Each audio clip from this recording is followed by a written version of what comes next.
Selamat pagi anak-anakku semua. Apa kabar? Baik? Alhamdulillah. Baik anak-anakku, kita ketemu kembali di pembelajaran daring mata pelajaran IPS bersama Bapak Solikin, ya, guru IPS SMP Wahidin. Baik anak-anakku, sebelum pembelajaran dimulai, nanti silakan siapkan alat tulis serta buku tulisnya. Ya. Nah, tujuannya adalah untuk apabila ada hal-hal penting atau ada yang belum paham, nanti silakan dicatat. Ya. Nanti kemudian silakan nanti ditanyakan. Baik anak-anakku semua, sebelum pembelajaran dimulai, marilah kita berdoa terlebih dahulu supaya nanti kita ketika pembelajaran semua berjalan lancar dan tidak ada kendala apapun. Berdoa, mulai.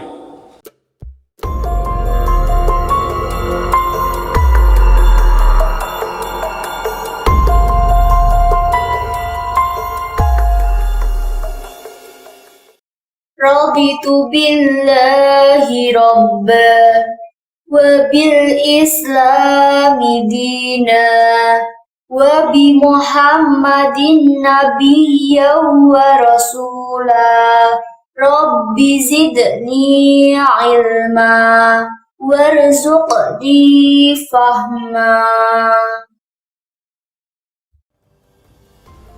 Kami ridha Allah sebagai Tuhanku, Islam sebagai agamaku, dan Nabi Muhammad sebagai Nabi dan Rasul. Ya Allah, tambahkanlah kepadaku ilmu dan berikanlah aku pengertian yang baik.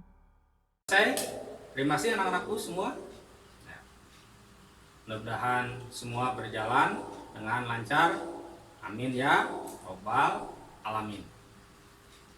Baik anak-anakku semua, untuk pertemuan ketiga mata pelajaran IPS kelas 8 adalah mengenai dampak perubahan dan interaksi ruangan negara ASEAN. Nah, itu ya yang kita bahas. Tujuan pembelajaran kali ini adalah satu, ya, menganalisis interaksi antar ruang negara-negara ASEAN. Dua, mengidentifikasi dampak antar ruang negara-negara ASEAN. Nah, itu ya dua pembelajaran kita kali ini. Ya. Meskipun dua, tapi kalau kita bahas itu cukup panjang dan mendalam ya. Tapi kita nanti bahas secara garis besarnya. Ya. Situasi sosial dan alam dari negara ASEAN ya yang cenderung seragam atau homogen. Ya. Dan ketergantungan satu dengan yang lainnya menimbulkan interaksi ya yang berwujud kerja sama dalam apa? Berbagai sektor kehidupan. Ya. Nah, faktor utama yang bisa membuat interaksi antar ruang terjadi adalah faktor alam. Apa saja faktornya? Kita lihat. Kita bahas satu persatu ya. Satu adalah faktor iklim. Dua, faktor geologi. Dan yang ketiga adalah faktor ketersediaan sumber daya alam atau SDA. Nah, itu adalah 3 faktor ya. Nanti kita bahas satu per satu. Yang pertama, faktor iklim. Nah, ini apa saja faktornya? Yang pertama adalah jumlah negara ASEAN yang berada di utara. Mana utara? Kalau di peta di atas. Ya. Di utara dan barat laut Indonesia sebanyak, ingat ada berapa? 9 negara. Terus yang kedua, negara ASEAN yang wilayahnya sebagian tidak masuk iklim tropis adalah Myanmar. Sampai di tropis, tidak terlalu panas, juga tidak terlalu dingin. Nah, itu tropis ya. Terus yang ketiga, sebagian besar negara ASEAN termasuk iklim tropis. Nah, itu karena secara astronomis masih dalam wilayah, ingat garis lintang garis bujur kemarin berapa? 23 derajat lintang utara sampai berapa? Ya. Nah, itu. Terus yang keempat, kawasan Asia Tenggara seringkali terjadi perubahan iklim yang sulit diramalkan. Kenapa? Hal ini terjadi karena terjadi kesalahan tata kelola lahan serta perilaku manusia atau masyarakatnya yang memicu pemanasan global. Ya. Jadi kawasan Asia Tenggara ini adalah perubahannya cukup atau susah untuk diramalkan ya. Akibat perubahan iklim seringkali menimbulkan bencana yang merugikan dan membawa korban jiwa. Dalam usaha menangani bencana yang terjadi di kawasan ASEAN dilakukan secara bersama-sama, jadi kerjasama. Ketika ada satu negara yang kena musibah, maka negara ASEAN lain adalah membantu. Ya. Contohnya apa? Ya, ketika Indonesia mengalami kebakaran hutan, ya, maka Malaysia, Singapura memberikan bantuan untuk memadamkan kebakaran hutan tersebut dengan mengirim pesawat pengebom ya, air untuk memadamkan hutan di hutan yang terbakar. Kenapa pakai pesawat? Karena ingat yang terbakar adalah hutan, sulit dilalui oleh kendaraan atau mobil pemadam kebakaran, maka menggunakan adalah pesawat. Terus yang kedua, faktor geologi. Kawasan ASEAN ada di wilayah terjadinya tumbukan antar lempeng bumi. Ya. Ingat yang kemarin sudah dipaparkan, lempeng tersebut menunjukkan adalah adanya barisan gunung berapi di sirkum Pasifik dan sirkum Mediterania. Ya. Nanti lihat, bisa dilihat gambarnya. Ya. Nah, silakan. Terus yang ketiga, faktor ketersediaan sumber daya alam. Ingat, sumber daya alam yang menunjang kehidupan masyarakat ASEAN terbesar adalah bahan, ada yang tahu? Bahan tambang ya, pintar. Nah, nanti bisa dilihat nih gambarnya tuh. Ya. Silakan. Ini contoh Indonesia. Ya. Terus sumber daya alam selain bahan tambang terdapat di ASEAN adalah hutan dan laut. Nah, jadi di daratan dan di perairan itu sumber daya alamnya. Jadi sumber daya alam di ASEAN itu bukan hanya di darat, tapi juga ada di lautan. Kedua sumber daya alam tersebut terkadang, nah ini diambil secara berlebihan. Dampaknya apa? Mengalami kerusakan lingkungan. Nah ini ya. Sumber daya di negara yang bernaung dalam ASEAN memiliki keunggulan dan kekurangan masing-masing. Maka untuk diperlukan adanya atau kerjasama interaksi antar negara ASEAN untuk melengkapi kekurangan dari negara ASEAN. Namun perlu ketahui, interaksi keuangan negara ASEAN ini bukan tanpa efek samping. Ingat efek samping apa? Dampak negatif. Ya. Karena apa? Karena memiliki beberapa dampak perubahan yang bisa mempengaruhi negara-negara tersebut. Setidaknya ada 4 perubahan dan interaksi ruangan negara-negara ASEAN. Nah ini dampaknya ya, yang adanya kerjasama atau interaksi negara-negara ASEAN. Ada dampaknya, ada efek sampingnya. Ada 4. Ya, apa aja? 1. Perubahan ruang dan interaksi antar ruang akibat faktor alam. Itu. Yang kedua, pengaruh perkembangan ilmu dan teknologi terhadap perubahan ruang. Ya. Yang ketiga, pengaruh perubahan ruang terhadap ekonomi. Itu udah pasti, ekonomi akan berubah. Ya. Yang keempat, pengaruh konvensi lahan pertanian ke industri dan pemukiman. Ini 4 dampak adanya kerjasama atau interaksi negara-negara ASEAN. Perubahan ruang dan interaksi antar ruang, yang pertama ini adalah kondisi alam dan sosial yang relatif homogen, memberikan kemudahan tersendiri bagi negara ASEAN untuk melakukan kerja sama. Sebenarnya ada 2 faktor yang menimbulkan berbagai bentuk interaksi antar negara, yaitu faktor iklim dan faktor geologi. Ada 2 faktornya untuk perubahan ruang dan interaksi antar ruang akibat faktor alam. Itu ada faktor iklim, itu ada faktor geologi. Nah, perubahan iklim yang cukup ekstrim di beberapa negara ASEAN, hal tersebut merupakan pula dari manusia itu sendiri, sehingga menimbulkan pemanasan global yang memicu terjadinya bencana.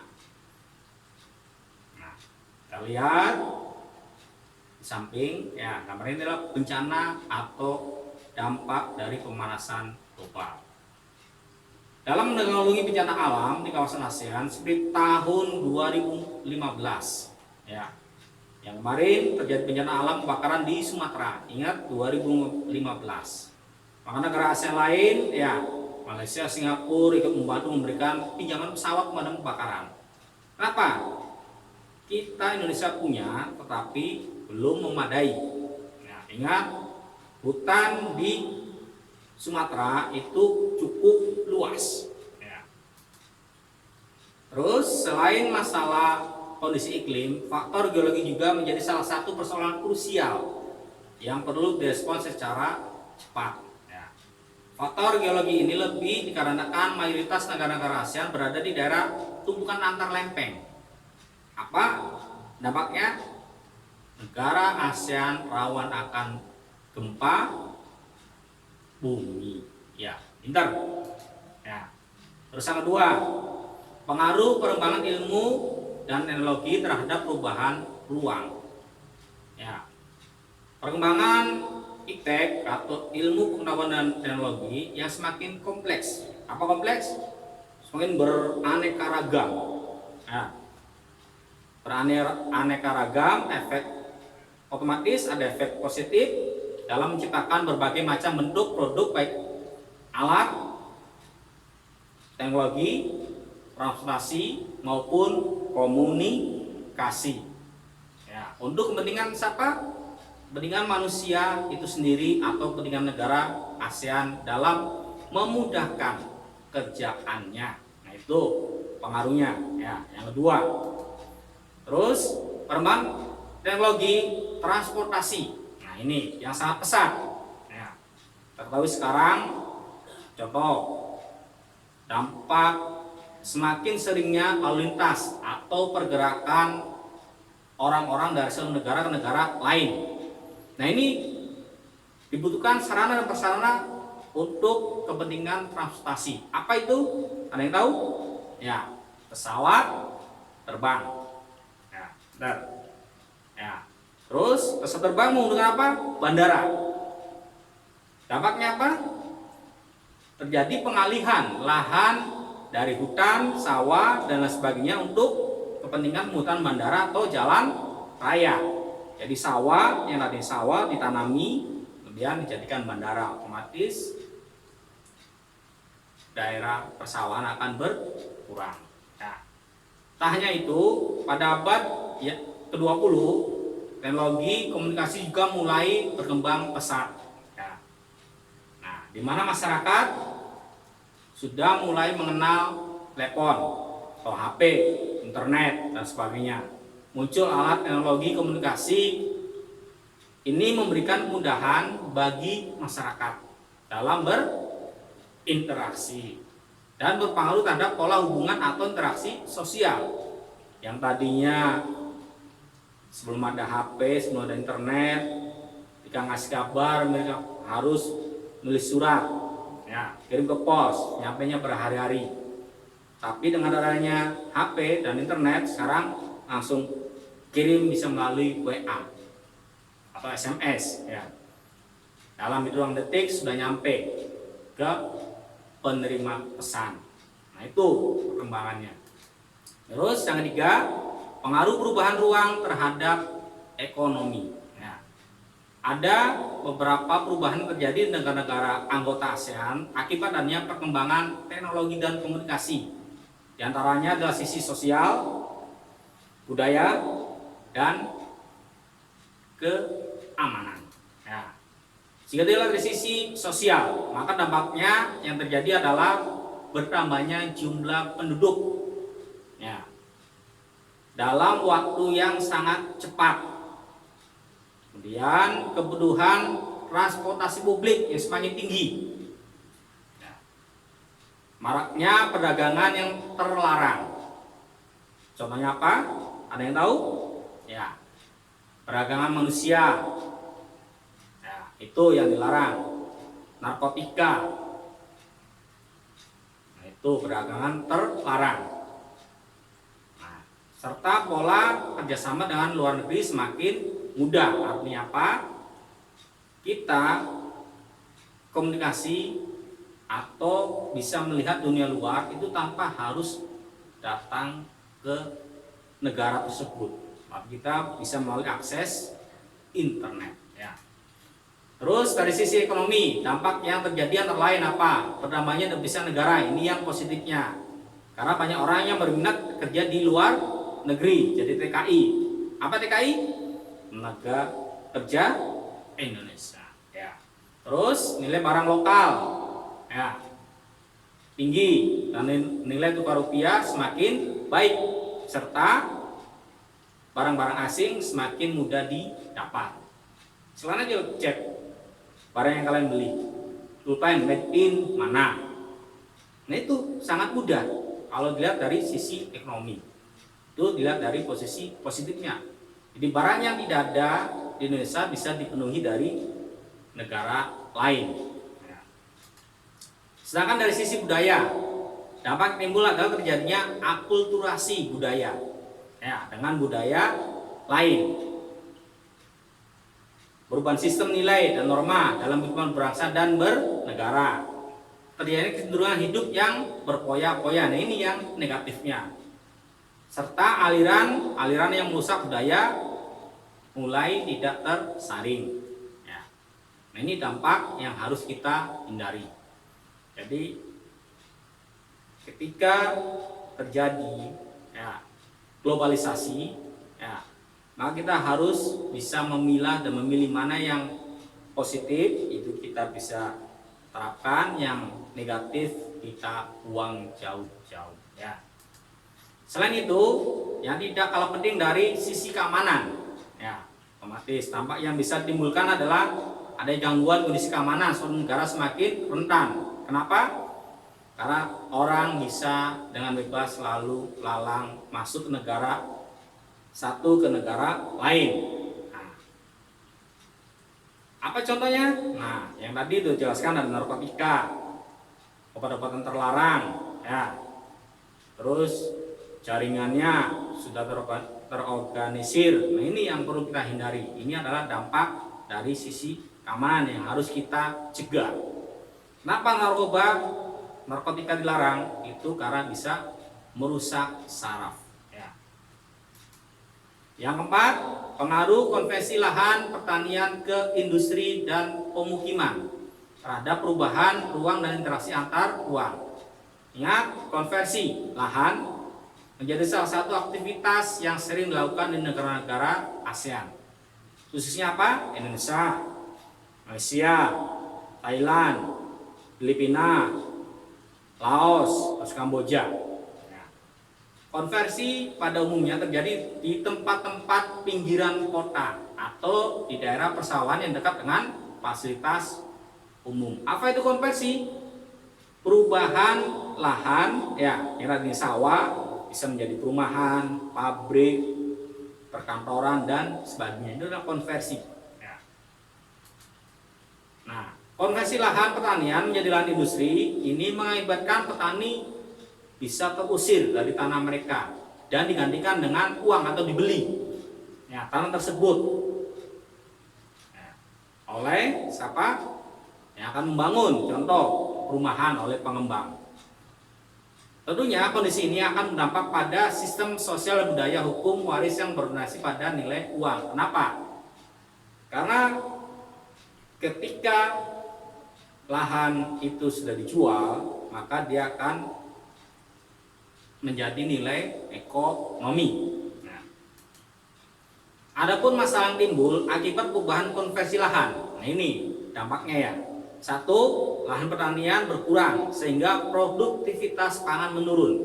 Nah, ini yang sekarang terjadi. Banyak lahan pertanian yang mulai berkurang diganti perumahan, pabrik, perkantoran, bandara. Bahkan di Cirebon juga ada bandara di Majalengka. Ya, yang tadi pertanian sekarang menjadi bandara. Nah, terus yang kedua, lahan pertanian sekitar industri berpotensi karena imbas pencemaran akibat apa? Limbah atau polusi dari industri, baik tanah, ya, air yang mengalir, udara yang kita hirup. Nah, itu. Yang ketiga, konversi lahan itu menular yang mengancam ketersediaan lahan pertanian. Sudah pasti ketika ada konversi, lahan pertanian akan diambil yang tadinya contoh 10 hektar diambil oleh konversi 5 hektar, yang dari 10 hektar sekarang menjadi 5 hektar. Otomatis nanti hasil pertaniannya akan berkurang. Ya. Yang keempat, berkurangnya lahan ruang terbuka hijau. Yang tadinya banyak lahan kosong, mungkin tadi ke anak-anakku ingat ketika masih kecil, di samping rumah saya atau di mana waktu main ada lapangan bola atau tanah kosong, di situ main bola. Sekarang sudah berdiri bangunan yang kokoh. Otomatis kita yang tadinya bisa bermain sekarang tidak bisa. Nah, yang kelima, berkurangnya lahan resapan air. Nah, ini ingat, air yang turun ya dari hujan itu akan turun diserap oleh tanah, ya, oleh akar-akar pohon, disimpan. Ya, ketika musim kemarau maka dia akan mengeluarkan air. Nah, ketika pohon ini resapan airnya berkurang, otomatis terjadi apa? Ada yang tahu? Terjadi adalah banjir. Ya, yang seperti kita lihat sekarang. Setiap hujan kadang satu daerah ada yang banjir. Nah, itu karena apa? Resapan airnya sudah berkurang atau hutannya sudah gundul. Nah, maka harus direboisasi.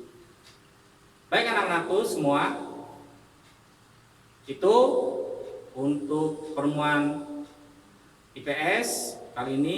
Nanti jangan lupa ya, setelah selesai pembelajaran nanti silakan dijawab evaluasinya ya. Nanti Pak tunggu tugas evaluasinya. Sebelum Bapak akhiri, nanti barangkali ada yang mau bertanya, nanti silakan ya. Setelah selesai silakan tanyakan apa yang belum paham. Nah, dan ingat, evaluasi dijawab dan doakan semuanya menghasilkan yang terbaik. Sebelum Bapak tutup untuk pertemuan kali ini, kita akhiri dengan membaca doa selesai belajar supaya apa yang saya sampaikan itu bisa bermanfaat bagi kita semua. Doa mulai.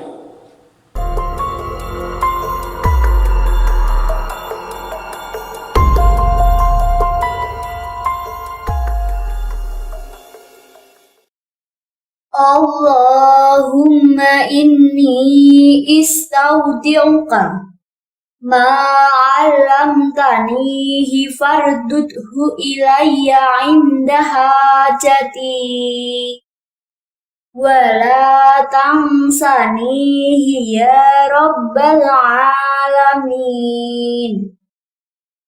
Allahumma arinal haqqa haqqan warzuqna ittiba'ah wa arinal batila batila warzuqna ijtinabah. Rabbana anfa'na bima 'allamtana alladhi yanfa'una wa zidna 'ilma walhamdulillahi ala kulli hal. Ya Allah, sesungguhnya kutitipkan kepadamu apa yang telah Engkau ajarkan kepadaku. Maka kembalikanlah dia kepadaku di saat aku membutuhkannya. Janganlah Engkau buat aku lupa kepadanya, wahai Tuhan pemelihara alam. Ya Allah, tunjukkanlah kepada kami kebenaran, sehingga kami dapat mengikutinya. Dan tunjukkanlah kepada kami kejelekan, sehingga kami dapat menjauhinya. Ya Tuhan kami, jadikanlah ilmu kami ilmu yang bermanfaat.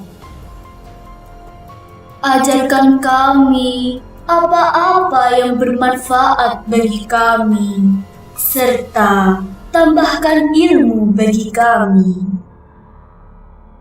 Segala puji hanya bagi Allah dalam setiap keadaan. Selesai? Terima kasih anak-anakku semua. Mudah-mudahan bermanfaat bagi kita semua. Akhiri, terima kasih. Assalamualaikum warahmatullahi wabarakatuh.